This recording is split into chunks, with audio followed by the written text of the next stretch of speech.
अंकुर और स्मिता ने हाल ही में शादी की थी, लेकिन दोनों के परिवार वाले इस रिश्ते से खुश नहीं थे। अंकुर बहुत ही अच्छा लड़का था, लेकिन वो कम पढ़ा लिखा था। शिल्पा के माता पिता को डॉक्टर या इंजीनियर दामाद की चाह थी, और शिल्पा दिखने में साधारण सी थी, जो अंकुर के घर वालों को खटकता था। स्मिता, तुम चिंता मत करो। मैं दिन रात मेहनत करूंगा और तुम्हें खुश रखूंगा। हाँ, मुझे पता है तुम मुझे हमेशा खुश रखोगे। इस प्रकार स्मिता और अंकुर ने शहर में एक छोटा घर किराए पर ले लिया और अपनी शादीशुदा जिंदगी की शुरुआत की। अंकुर एक कपड़े की दुकान में सेल्समैन का काम करता था और शिल्पा दिन भर घर के काम में जुटी रहती। दिन गुजर रहे थे। अंकुर और स्मिता एक दूसरे के साथ खुश थे। स्मिता के हाथ में बड़ा स्वाद था। उसका बनाया खाना आस पड़ोस में सभी को अच्छा लगता। स्मिता दीदी, कल आपकी भिंडी की सब्जी ने पूरे ऑफिस में तहलका मचा दिया। अच्छा विवेक, जरा मक्खन कम लगाना। नो वे दीदी, आई एम सीरियस। आपके हाथ में जादू है, जादू। भला भिंडी की सब्जी भी कोई सब्जी है, लेकिन कल पहली बार मैंने भी लाइफ में उंगलियां चाट चाट के भिंडी खाई। हाँ हाँ, समझ गई। आगे से तुम्हारे लिए एक्स्ट्रा सब्जी बनाऊंगी। खुश? यस। दिन हंसी खुशी गुजर रहे थे, लेकिन एक दिन अंकुर अचानक जल्दी से घर आया। अरे तुम आज जल्दी कैसे आए? तबीयत तो ठीक है ना? अंकुर को निराश देख स्मिता मन ही मन थोड़ी डर गई। हे भगवान, इनका चेहरा क्यों उतरा है? क्या हुआ? तुम कुछ बोलते क्यों नहीं? स्मिता, हमारे कपड़े की दुकान में चोरी हुई है और इसलिए आज सब सेल्समैन को दुकान से निकाल दिया है और पुलिस ने शॉप भी सील की है। ओह, ये तो बहुत बुरा हुआ। लेकिन कोई बात नहीं, तुम दूसरा कोई काम देख लेना। 7-8 दिन का खर्चा निकले उतनी सेविंग की है मैंने। लेकिन पता नहीं अब कोई मुझे काम पे रखेगा भी या नहीं। ऐसा क्यों कह रहे हो? इसमें तुम्हारी क्या गलती है? हमारा शॉप बहुत पुराना और फेमस था। ये चोरी की खबर न्यूज़पेपर और टीवी पर भी आएगी, इसलिए वहाँ काम करने वालों को नया काम मिलना मुश्किल होगा। समझ गई। तुम टेंशन मत लो, कोशिश तो करो। दूसरे ही दिन से अंकुर नया काम ढूंढने लगता है, लेकिन उसका अंदाजा एकदम सही निकलता है।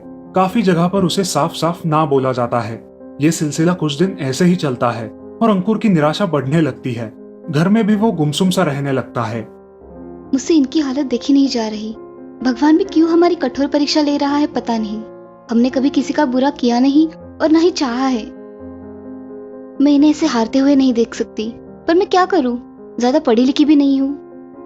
तभी विवेक वहां आता है। ओह, अंकुर भैया को क्या हुआ दीदी? सब ठीक है ना? है भी नहीं भी। स्मिता के निराश जवाब से विवेक उलझन में पड़ता है। दीदी क्या बात है? आप कुछ डिस्टर्ब लग रही हो। स्मिता विवेक को सारा हाल बयां करती है और विवेक सोच में पड़ता है। तो ये बात है। ठीक है, हम कुछ ना कुछ जरूर करेंगे। आप हिम्मत मत हारना। अंकुर का मूड अच्छा करने के लिए स्मिता उसे सैर सपाटे के लिए बाहर लेके जाती है और शाम को घर लौटने में उन्हें थोड़ी देरी होती है। अंकुर, हिम्मत मत हारो, मैं हूं ना तुम्हारे साथ। जब दोनों घर आते हैं, विवेक दौड़ा चला आता है।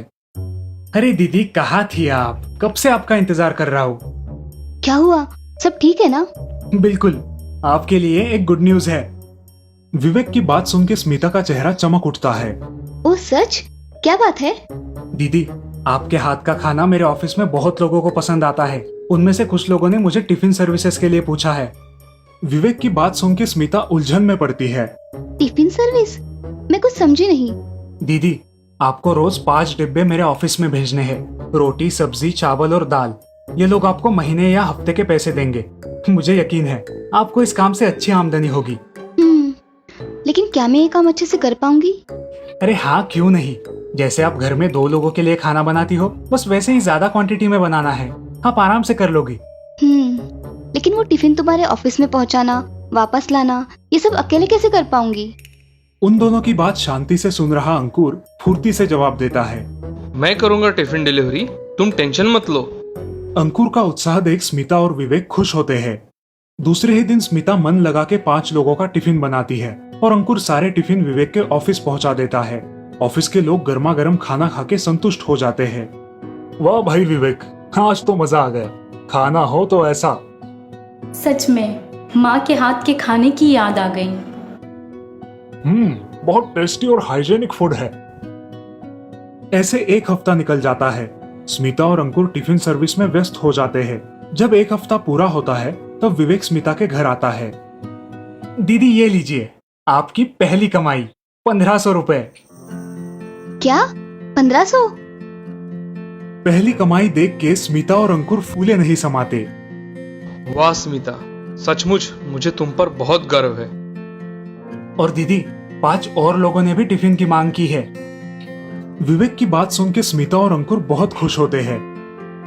ऐसे ही महीने निकल जाते हैं। अब स्मिता और अंकुर का टिफिन सर्विसेज का बिजनेस काफी बढ़ चुका है।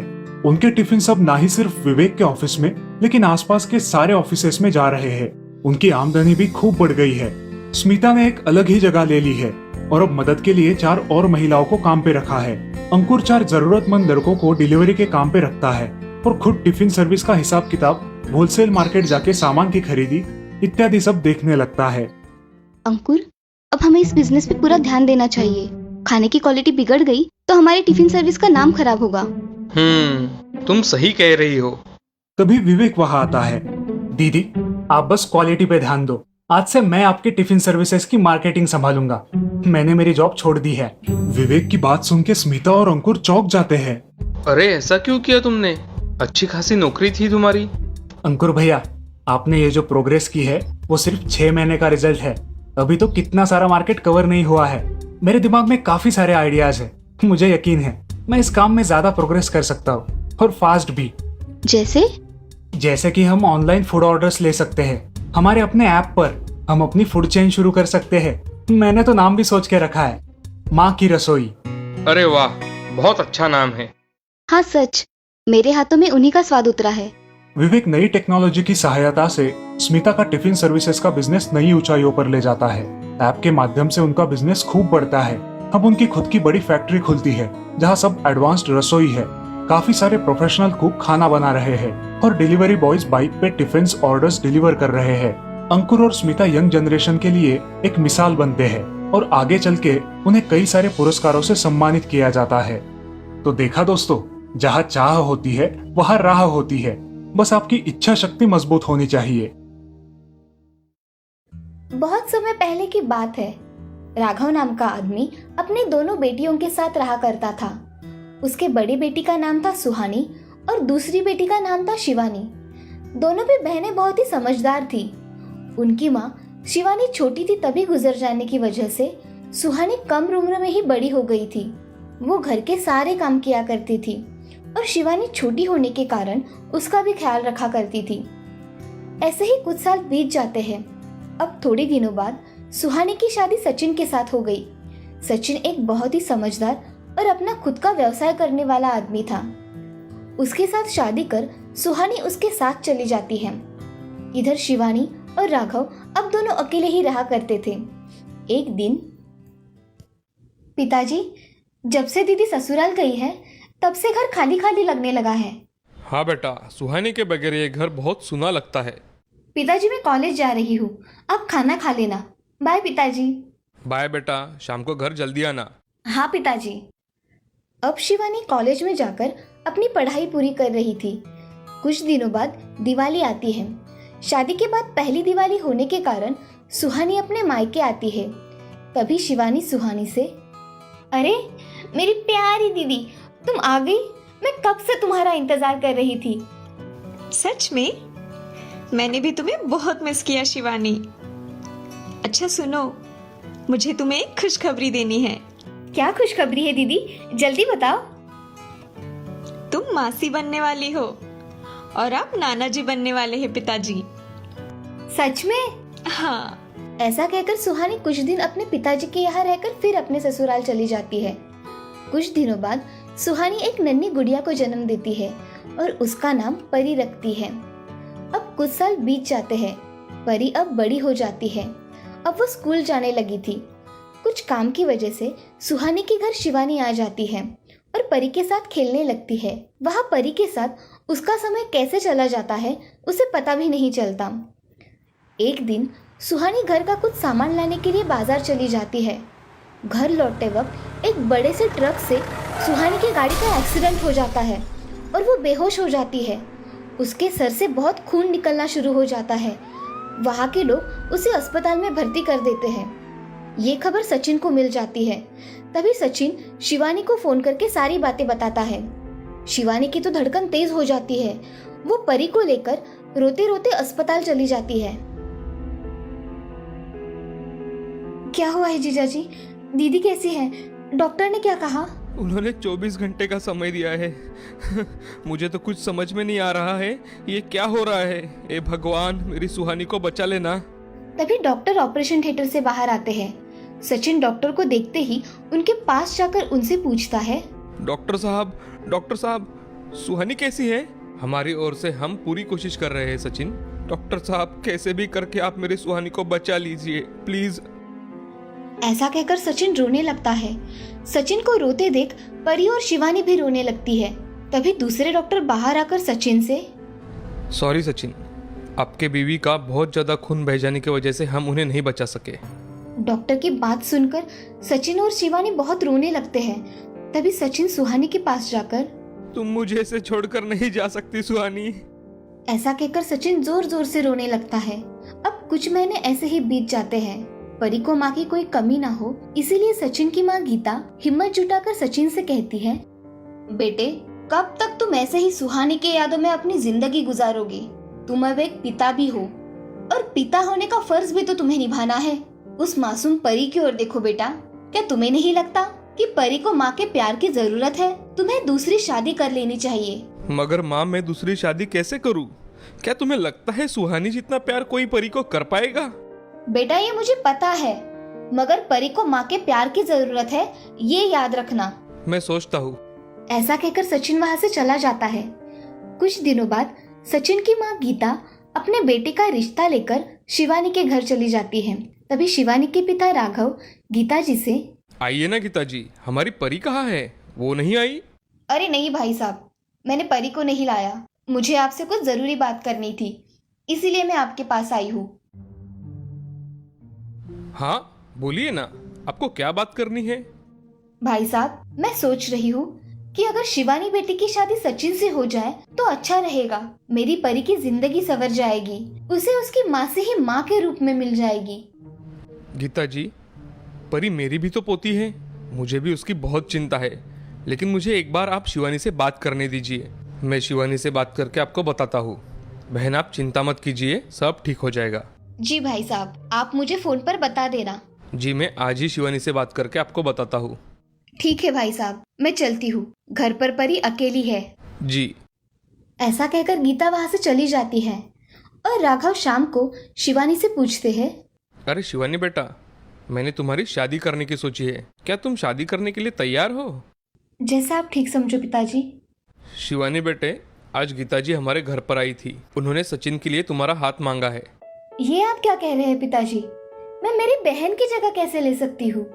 मुझे पता है शिवानी बेटा, मगर परी को माँ का प्यार तुम ही दे सकती हो। कोई और लड़की तुम्हारी इतना प्यार परी को नहीं कर सकती।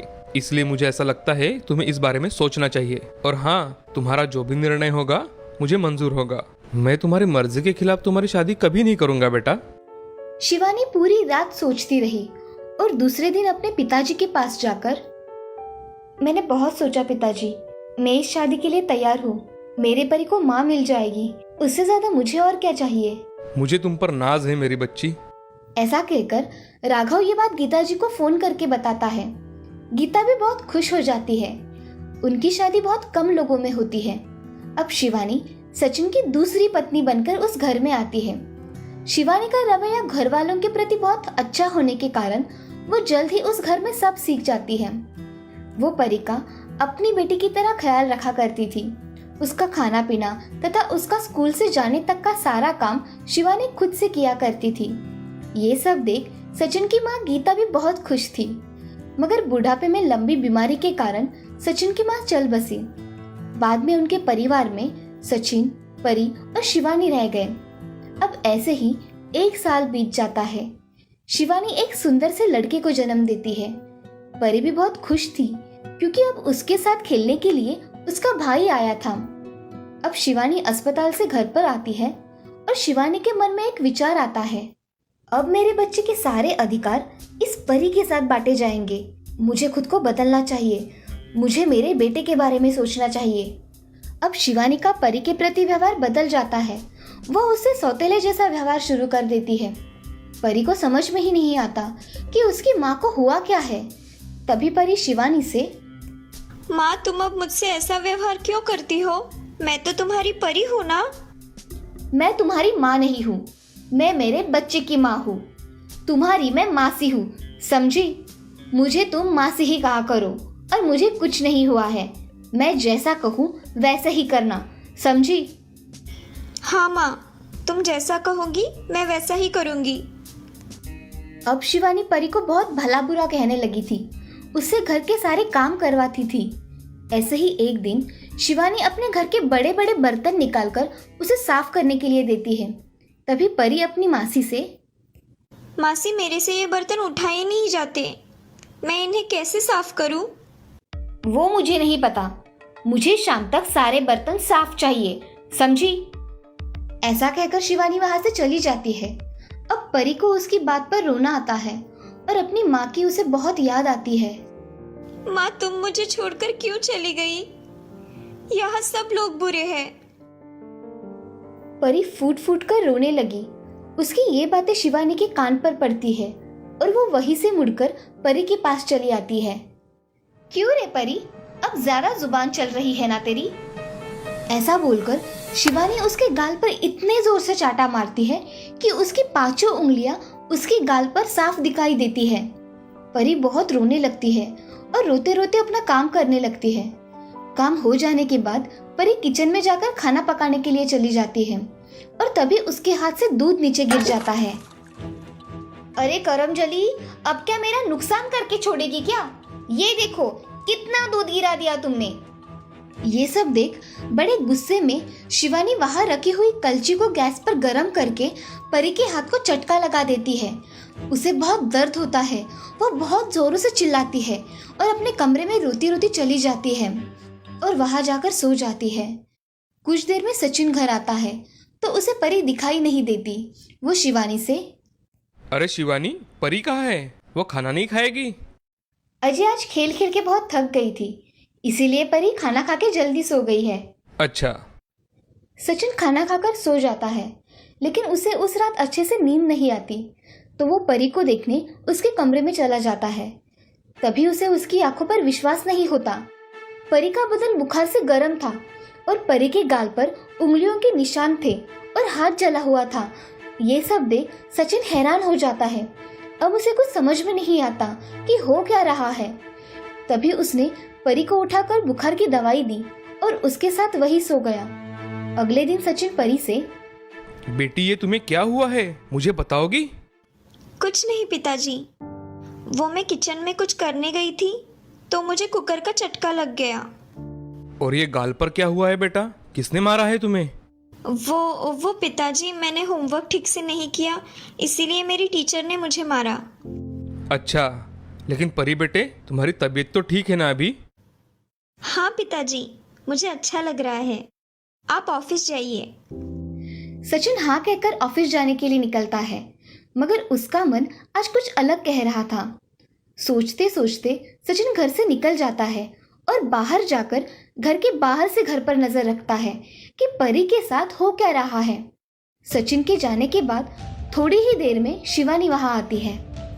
क्यों री, तुम्हें समझाया था ना कि पिताजी को कुछ पता नहीं चलना चाहिए, और तूने सब कुछ बता दिया। हाँ, अब तो रुक, देख मैं तेरा क्या हाल करती हूँ। ऐसा कहकर शिवानी फिर से अपना हाथ परी पर उठाती ही है, तभी सचिन घर में आ जाता है और शिवानी से, अच्छा तो ये बात है, मैं सोच ही रहा था परी आजकल मायूस क्यों रहने लगी है। मेरी बच्ची पर तुमने हाथ कैसे उठाया शिवानी? अजय आप गलत समझ रहे हैं, ऐसा कुछ नहीं है। शिवानी, मुझे सब पता चल गया है, अब झूठ मत बोलो, समझी? सचिन को इतना गुस्से में देख शिवानी चुपचाप खड़ी रहती है। तभी सचिन परी को पास लेकर, ये मेरी बेटी है शिवानी, तुमने इस पे हाथ कैसे उठाया? और तो और उसके हाथ को भी जला दिया। तुम्हें कुछ समझ में आता है भी या नहीं? बस बहुत हो गया, अब तुम इस घर में नहीं रह सकती, समझी? अभी के अभी निकल जाओ मेरे घर से। नहीं पिताजी, मासी कहाँ जाएगी? उसे माफ कर दीजिए ना। ये सब सुनकर शिवानी को अपनी गलती का एहसास हो जाता है और वो सचिन से माफी मांगती है और परी से भी माफी मांगती है। तुम दोनों मुझे प्लीज माफ कर दो। तुम निकलो मेरे घर से चुपचाप। नहीं पिताजी, वो मेरी माँ है। मुझे मेरी माँ चाहिए और मेरा छोटा भाई भी चाहिए। अरे शिवानी, मेरी बेटी की सोच तो तुमसे बहुत अच्छी है। तुम तो स्वार्थ में अंधी हो गई थी, मगर मेरी बेटी, वो तो तुम्हें अभी भी अपनी माँ ही समझती है। शिवानी अब फूट फूट कर रोने लगती है और परी को गले लगा लेती है और सचिन से कहती है, मुझे माफ कर दीजिए, ऐसी गलती फिर कभी नहीं होगी। मैंने लालच में मेरी फूल जैसी बच्ची पर बहुत अत्याचार किया है। मुझे माफ कर दो मेरी परी। माँ, तुम माफी मत मांगो। पिताजी, माँ को माफ कर दो ना प्लीज। परी बेटे, सिर्फ तुम कह रही हो इसलिए मैं इसे माफ कर रहा हूँ। परी और शिवानी गले लगकर बहुत रोते हैं। अब परी को उसकी माँ जो मिल गई थी, उस दिन के बाद से शिवानी का रवैया परी के प्रति पूरी तरह से बदल जाता है। अब वो एक खुशहाल परिवार बन जाता है।